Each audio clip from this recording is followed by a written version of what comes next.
Bom dia, meu amigo e minha amiga. Desejo que Deus abençoe você e a sua família nesse dia. Que haja paz e sabedoria vinda da parte de Deus sobre a sua vida. Estamos meditando no livro de Atos dos Apóstolos e hoje vamos fazer a leitura da primeira parte do capítulo 4. Você que tem nos acompanhado aqui no Devocional, você tem acompanhado essa bela história do início da Igreja de Jesus Cristo.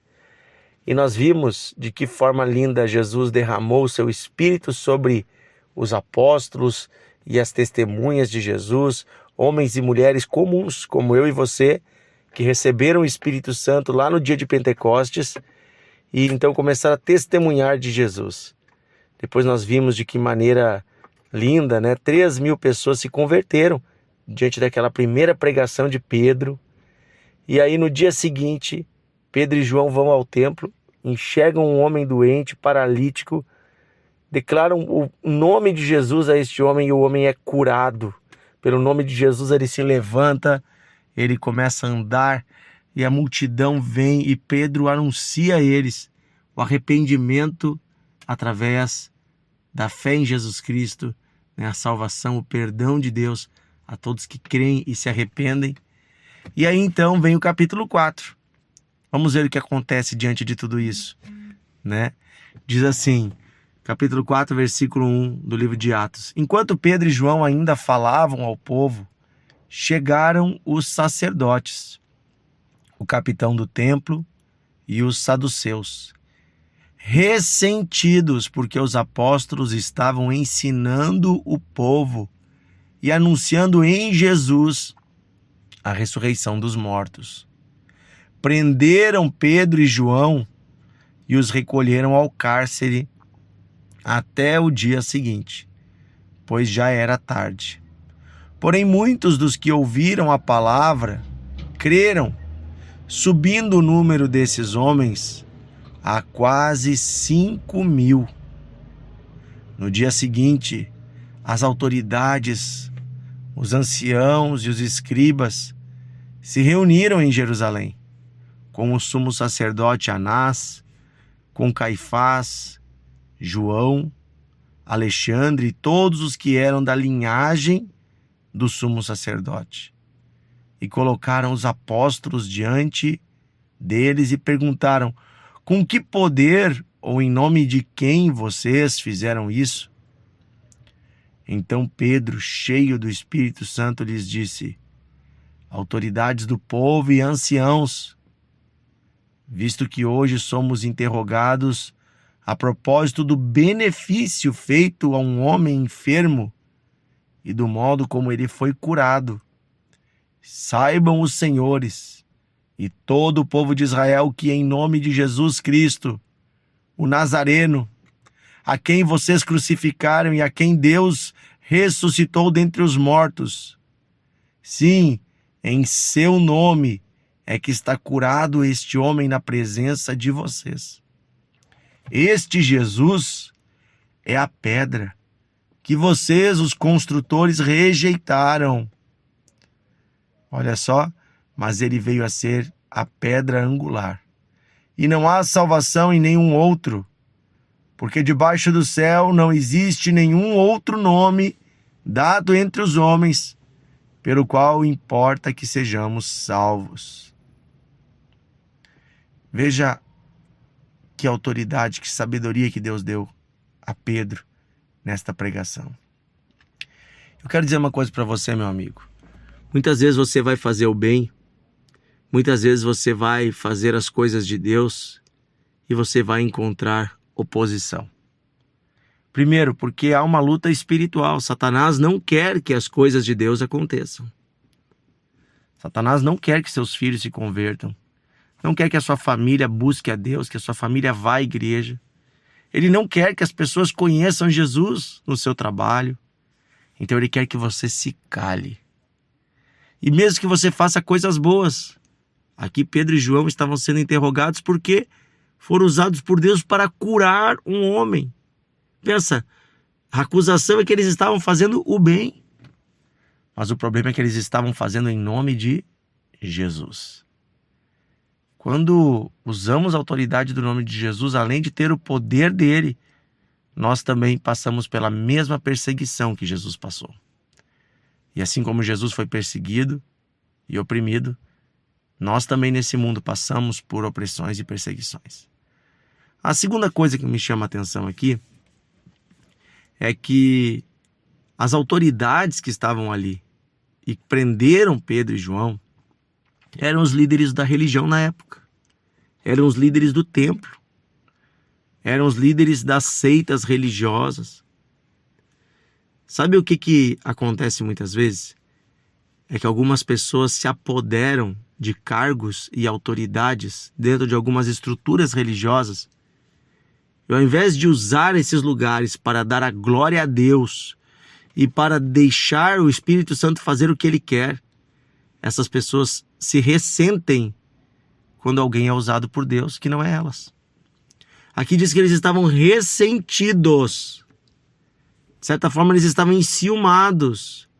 Primeiro porque eles estavam falando de Jesus. E essas autoridades não aceitavam Jesus, porque eles queriam ser a autoridade de Deus. E quando veio o próprio Filho de Deus, eles rejeitaram o Filho de Deus, porque eles queriam ser autoridades. Porque se eles reconhecessem que Jesus é o Filho de Deus, eles teriam que se curvar diante dele. Mas eles queriam que os outros se curvassem a eles. E aqui eu quero dizer uma coisa para você, meu amigo, minha amiga. Deus pode ter talvez concedido para você autoridade.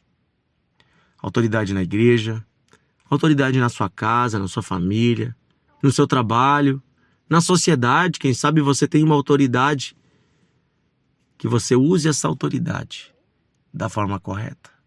Que você não rejeite a pedra angular que é Jesus. Que você não atrapalhe o que o Espírito Santo está fazendo e que você não se entristeça quando Deus usa outras pessoas. Porque isso é o maravilhoso do Evangelho. Deus não se detém a apenas estar presente na vida de uma pessoa. Mas Deus, na sua multiforme graça e sabedoria, ele se manifesta através de muitos homens. E muitas vezes de pessoas simples. E nós devemos dar lugar ao Espírito Santo. E reconhecer quando o Espírito de Deus está agindo. Eu, por exemplo, como pastor, devo me alegrar quando Deus levanta mais líderes cristãos. Quando Deus concede dons a mais homens e mulheres no meio da minha igreja e também em outras igrejas, em outras comunidades. Eu devo me alegrar com o crescimento de outros ministérios. Eu devo me alegrar que outras igrejas estão crescendo e não me entristecer. E na minha comunidade, na minha igreja, eu devo reconhecer quando Deus começa a usar alguém.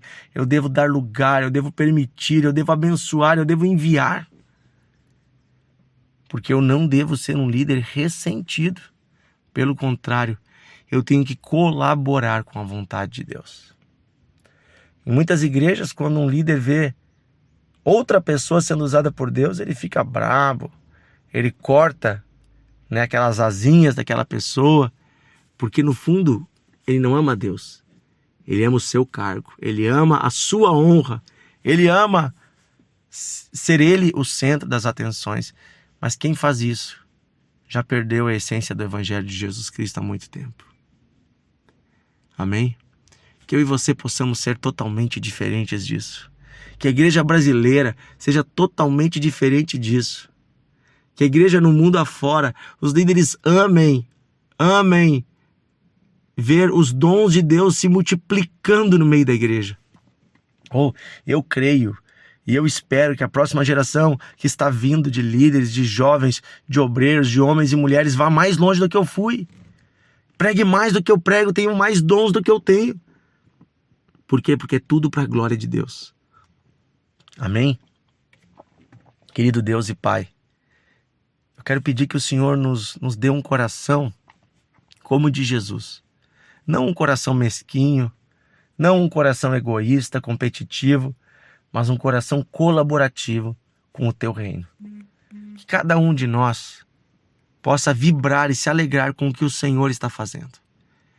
E que possamos, como Pedro e João, agir corajosamente, não deixando de anunciar o Evangelho, não importa a oposição que encontremos, mas com todo amor e respeito, falar a respeito daquele nome que tem todo o poder no céu e na terra.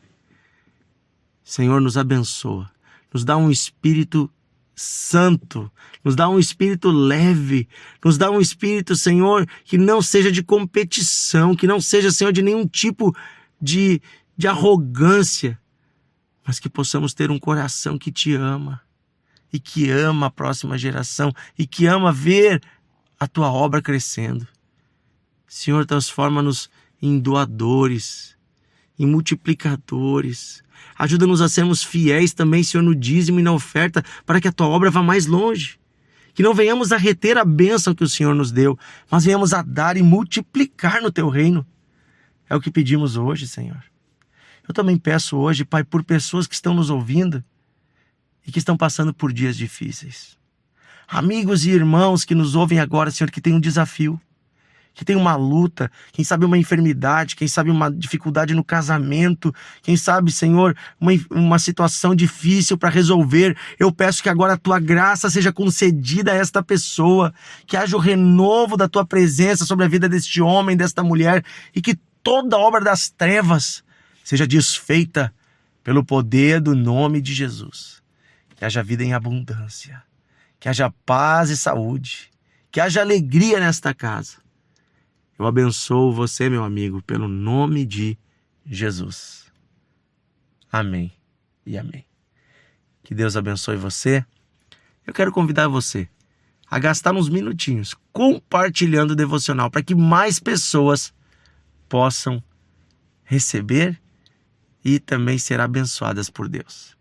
Até amanhã. Deus abençoe você.